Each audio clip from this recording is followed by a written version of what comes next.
What's up, guys? Welcome back to Newswave. So today will be the last day that you can buy the Super Mario 3D All-Stars Collection digitally on the eShop before it is delisted starting tomorrow. So just a heads up there. Today, though, we have several things to talk about, which does include that whole situation around Sony shutting down some of their older storefronts for systems like the PS3, the Vita, and the PSP, as it turns out that situation actually is worse than we originally thought, as even developers were blindsided by this announcement. We'll talk about that one here today. Also, we are going to be talking about a program that was released that's pretty cool for the Joy-Con controllers. It takes advantage of those rumble motors in an interesting way. Oh, and we did get some new details, it looks like, for that Pikmin mobile game that was announced by Nintendo just a little while ago. Guys, if you enjoy these videos, make sure that like button helps out a ton. And if you're new to the Small Wave channel, make sure you subscribe down below. And we're going to start today with Tokyo Game Show. After E3 was announced to be going all digital once again this year, I think a lot of people figured that throughout 2021, we were just going to be seeing a lot of digital events once again for these big gaming conventions that usually take place. We get a ton of info out of it. It's a lot of fun. But it does look like Tokyo Game Show will be doing that once again, like they did last year, where they went all digital. We can head over here to gamesindustry.biz, where they say the show will take place from Thursday, September 30th to Sunday, October 3rd, and will build on the online-only format of the 2020 show, brought about by the impact of the COVID-19 pandemic. They go on to say that they're going to have like a matchmaking system set up for trade show partners and some of the exhibitors to meet up, I guess, to talk business. And they will still have a limited physical event where some members of the media and press will be able to talk with and meet up with different developers for interviews. Otherwise, though, we're going to be doing what we usually do with Tokyo Game Show, and that is watching live streams at like 2 a.m. and just reading all of the subtitles, hoping for some cool announcements. Here's hoping, though, 2022, we get there and things start going back to more normal for some of these larger events, because you know what, I do miss E3 now, and I really liked having 1 week of all of this information coming out, some pretty cool shows at times, different presentations, and here's hoping 2022 gets a bit more normal when it comes to this stuff. Also, we did have Games with Gold announced for April, and well, here they are. Left to right, we have Vikings, that's April 1st to April 30th. Then we have Truck Racing, that's April 16th to May 15th. Then we have Dark Void, that's April 1st to April 15th. And then I guess the best one of the bunch here would be Hardcore Uprising, that's April 16th to April 30th. And well, it's just not a good month. I don't know what to tell you here. And Games with Gold feels more like an obligation now from Microsoft, because they set this whole contract up with Xbox Live Games with Gold a while ago, before Game Pass Ultimate existed, and the quality has declined greatly since Game Pass Ultimate obviously took over as the focus for Microsoft. But this month is just isn't good. And the biggest thing they were pointing out was like, look, Truck Racing. It's usually a $60 game. We're gonna give it to you for free this time, though. Okay, so be happy with that one. It's like, oh, that is.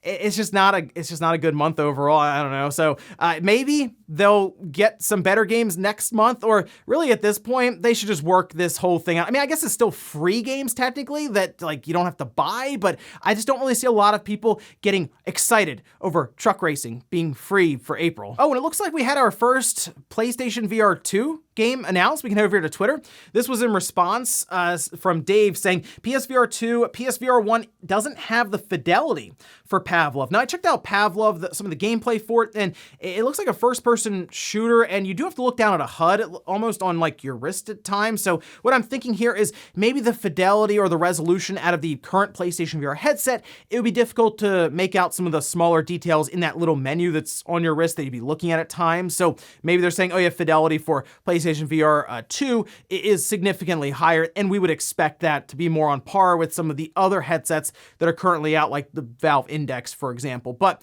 I figured more developers would be looking towards PSVR 2 because of the overall features of the controller being more in line with current headsets, not necessarily the resolution, but like I said, it's all one package there, and I'm sure that headset will be significantly better than what we're using now with the current PlayStation VR headset that feels outright archaic now. And guys, with some of the quick news out of the way, let's get into the bigger stuff. Let's start right away with the PlayStation Store shutdowns that are happening over the next couple of months as we head into summer. We talked about this yesterday, where the PlayStation Vita, the PlayStation 3, and the PSP stores are all getting shut down. The digital storefronts, of course. Well, we got more information and even some developers kind of talking about the situation they are in currently first, let's head over here to Patrick on Twitter, sharing some more details from a memo that Sony sent out with developers, saying PS4, PS5 games with PS3 and Vita versions cross-buy can still grant access to PS3 and Vita versions. Voucher codes will work. Companies cannot sell them. Sony will still make PS3 discs, which is interesting. I guess because they're Blu-rays, like the PS4 discs are, they're like, well, we're still doing Blu-ray stuff, so sure, we'll still print some PS3 discs for anyone who wants them, wants to release a game physically, I guess, here. And devs can release content ahead of the shutdown. So at this point, we had developers kind of talk about this a bit on Twitter. For example, we can see here this from William O Games saying, with today's news of the Vita store closing, we sadly have had to cancel the Vita version of our next game. The store will be closed before our next game is ready, so it seems Habrosia 2 will be our final Vita release. And in response to a few questions about this, they said, you are finding out at the same time we are. I was working on Vita-specific tasks this morning. We can also see the Dom on Twitter saying, we still had a few projects we wanted to bring to it. 2 of our current projects are dungeon crawlers that are more than half done, and we can work really hard to finish them and go through certification before the deadline so you can have them by late June or early August. Basically, the choices now are, can you get your game done before the Vita store closes? And they don't really need to certify games at that point because there's no store to release it to. If you can't, then you might as well cancel your game because they don't make cartridges for the Vita anymore. They discontinued that a couple years ago, whereas they'll still do PS3 discs. Again, I think that's more or less a Blu-ray thing that Sony still supports, obviously, because they still use it for their current system. But still, it's a weird situation. Obviously, I'm sure Sony knew that people were still developing games for the Vita, but a heads up probably would have been much appreciated to a lot of them, like months in advance maybe. Even compared to this, because I'm sure some of them have been working on their games for possibly even years at this point, trying to get everything done for the Vita. Even if it was a port job, still like, months, even a year at that time.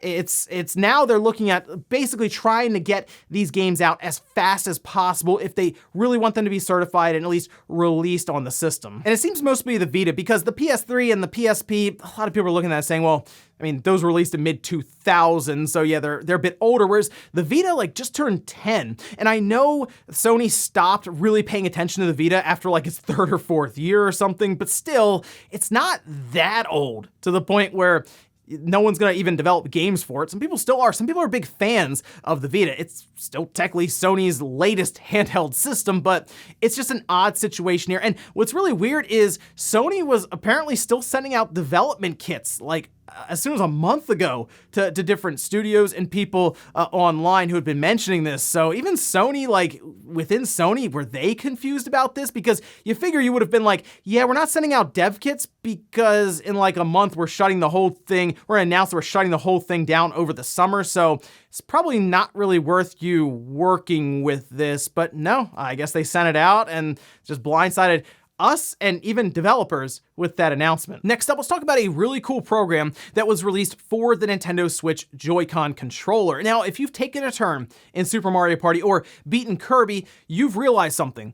The Joy-Con can make noise. It can make sound that can then be turned into a song that will play after you beat Kirby, or a sound to let you know that your turn is up in Super Mario Party. And it's weird because you realize, wait a minute, there's no speaker on this thing. No, it uses the rumble motors inside of the controller to vibrate correctly and create sound. It's pretty cool stuff, but we can see this posting over here on Reddit. This from Sarah Silly, saying playing Mario theme on Joy-Con Rumble. And what happens here is after you pair it up to your computer, you can run different sound files through it and it will actually play it completely. These run the MIDI sound files.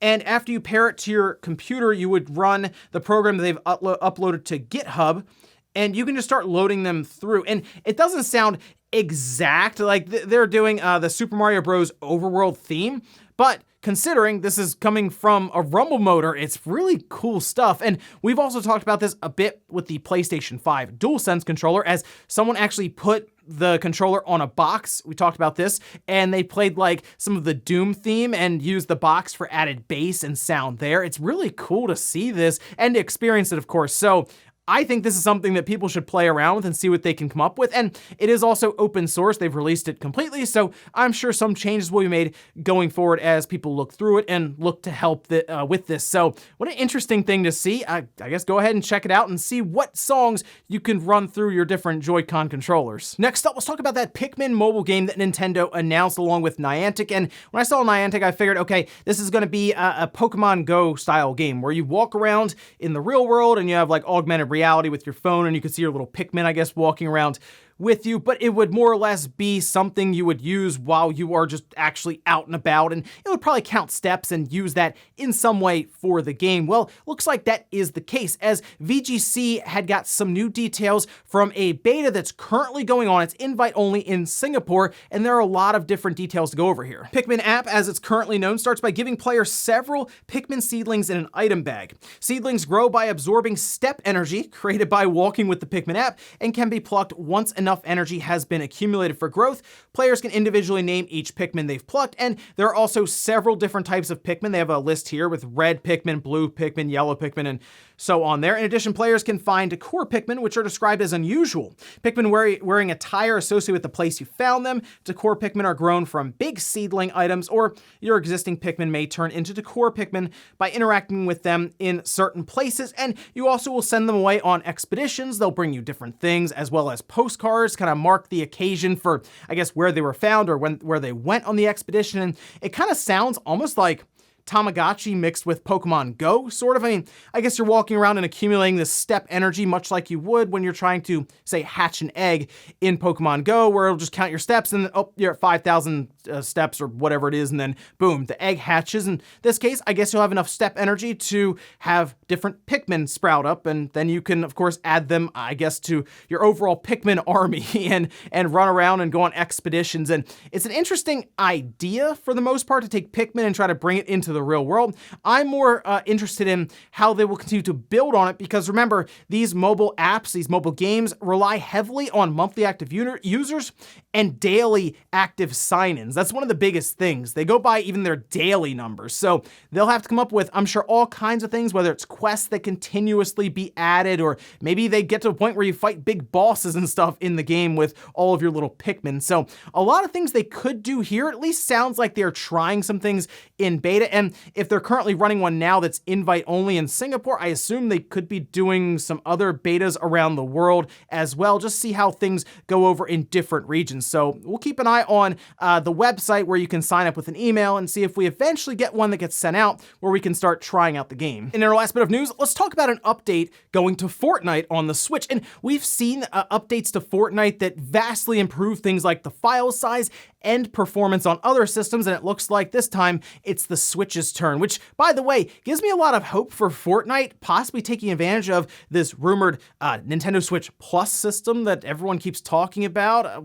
We'll see there, but we can head over to Engadget, where they say the patch will upgrade the resolution from 1000 by 560 to 1170 by 660 in handheld mode, so getting a bit closer to that 720p roof there, and 1390 by 780 to 1560 by 880 when the console's docked. According to the company, that's a 38% increase in pixels in handheld mode, and it will still use a dynamic resolution, of course, as is needed when the action gets crazy out there when you're playing Fortnite. And they also managed to shrink the overall file size by 140 megabytes, which is really funny to think about, by the way, that they put out this patch, of course, raising resolution, all that's great, but the fact that they went this far just to get it down 140 megabytes, and then you look over and you see like Call of Duty, and it's like, here's the new 50 gigabyte patch.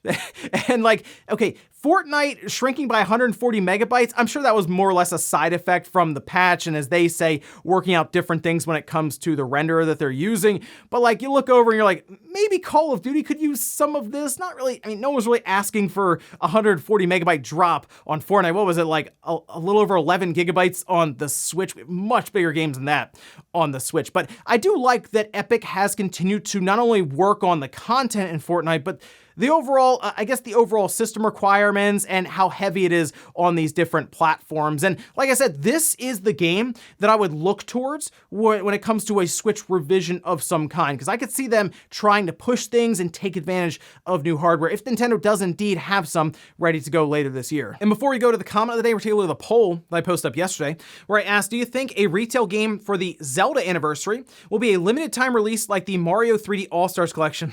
75% of you said yes, 25% of you said no. And I mean, that's just the effect of the Super Mario 3D All-Stars collection. Not a lot of confidence now in Nintendo keeping a collection on the market for more than half a year, I guess. I mean, we had re-release or remasters of the Zelda series before, obviously, and I guess the big collection I can remember would have been on the GameCube, where we had Zelda 1, 2, and then we had Majora's Mask and Ocarina of Time. But now, if they say put Wind Waker and Twilight Princess in a bundle, people are really expecting that to be gone like 6 months later. And I don't know, that just seems strange overall that we're like expecting that, but that's kind of where we are after this Mario anniversary. And we'll finish up with the comment of the day, as you're seeing here. This is from Emerald saying, those are patch notes. I thought it was a science paper on quantum physics. A lot of comments being made when it comes to the length of the overall list for all these fixes in that 1.2 patch. It is quite lengthy. Yes,